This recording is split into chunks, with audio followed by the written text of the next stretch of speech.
Lu bisa.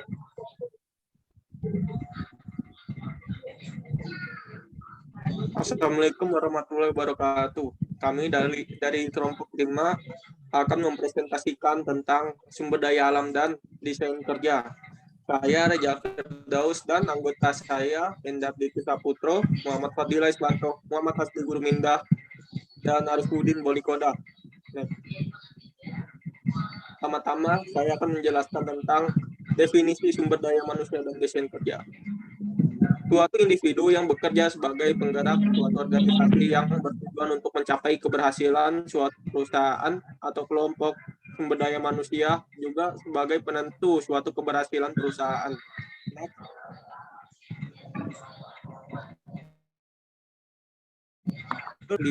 Menurut Hasibuan 2016, sumber daya manusia adalah ilmu dan seni yang mengatur hubungan dan peranan tenaga kerja agar efektif dan efisien, membantu terwujudnya tujuan perusahaan, karyawan, dan masyarakat. Menurut Mattis dan Jackson, sumber daya manusia merupakan suatu rancangan sistem formal dalam suatu organisasi untuk memastikan penggunaan bakat dan potensi manusia secara efektif dan efisien agar bisa mencapai tujuan organisasi. Next. Tujuan strategi sumber daya manusia. Tujuan untuk mengelola tenaga kerja dan mendesain pekerjaan sehingga orang-orang dapat diberdayakan secara efisien dan efektif. Hal yang harus dipastikan dalam tujuan: 1. Orang-orang diberdayakan secara efisien. 2. Orang-orang memiliki kualitas kerja yang memadai. Next. Strategi SDM. Memberikan penghargaan kepada karyawan, mengadakan program pelatihan, memberikan kesempatan untuk menuangkan ide, meningkatkan produktivitas, mampu mengurangi kerusakan yang terjadi pada produk, pekerjaan bisa berjalan secara efisien, meningkatkan sikap kepemimpinan. Selanjutnya akan dijelaskan oleh Hendar Diki Saputro. Kendala dalam strategi sumber daya manusia. Strategi produk apa? Yaitu dan keamanan. Kedua, jadwal kapan? Yaitu jadwal dan kestabilan. Ketiga, strategi lokasi atau di mana, iklim dan suhu pencahayaan kualitas udara. Yang keempat, strategi proses atau prosedur, yaitu teknologi dan penggunaan mesin dan peralatan. Yang keempat itu perbedaan individu, siapa, yaitu kekuatan dan kelelahan, respon dan proses informasi. Yang keenam itu strategi tata letak, ini perakitan sel kerja dan proses posisi. Perencanaan tenaga kerja. 1. Kestabilan tenaga kerja berkaitan dengan jumlah karyawan. Yang kedua, jadwal kerja standar yaitu 8 jam per hari. Flex time, minggu kerja fleksibel dan part time.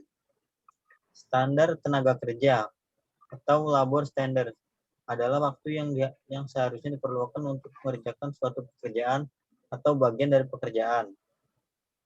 Perencanaan pekerjaan atau job design adalah proses menentukan tugas spesifik untuk dikerjakan, metode yang dipakai dalam menjalankan tugas, dan cara pekerjaan yang bersangkutan berhubungan dengan pekerjaan lain dalam organisasi, yaitu menurut Mondi 2008. Selanjutnya ada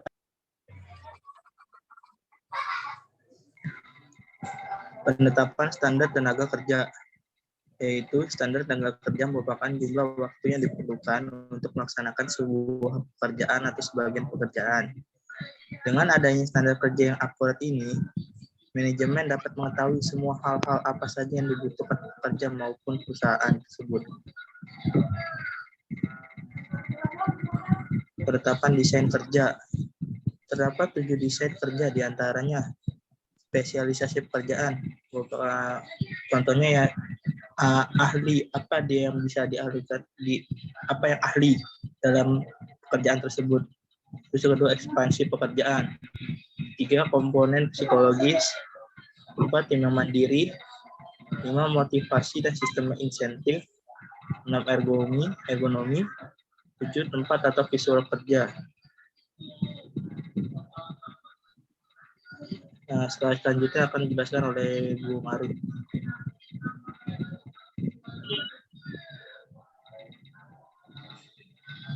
Spesialisasi pekerjaan.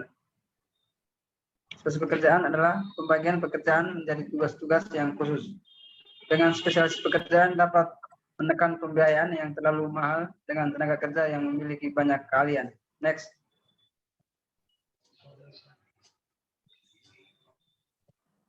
Ekspansi pekerjaan. Aktivitas memperluas usaha yang ditandai dengan menciptakan pasar baru, pelunasan fasilitasi, peningkatan ekonomi, dan pertumbuhan dunia usaha. Next. Komponen psikologi. Komponen ini memutuskan bagian pada desain pekerjaan sehingga memenuhi beberapa persyaratan psikologis minimum. Next. Tim yang mandiri, yaitu sekelompok individu yang diberdayakan dan bekerja sama untuk meraih sebuah tujuan yang sama dalam perusahaan maupun organisasi. Next. Motivasi dan sistem inisiatif.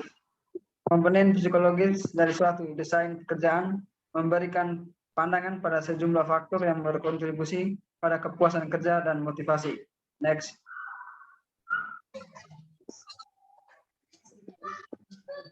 Ergonomi dan metode kerja. Tata cara kerja, proses atau sistem kerja, dan lingkungan kerja dengan kondisi fisik, psikologis, dan psikis manusia atau karyawan untuk menyesuaikan aspek pekerjaan dengan kondisi karyawan sehingga karyawan dapat menyelesaikan tugas dengan baik. Selanjutnya akan dibacakan oleh Saudara Muhammad Hasbi.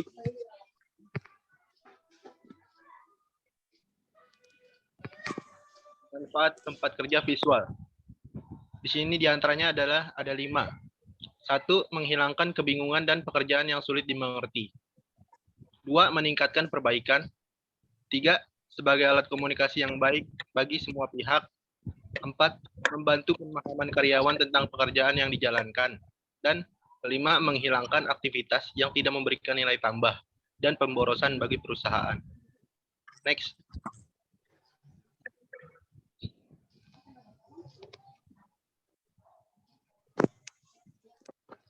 Mungkin hanya itu saja yang dapat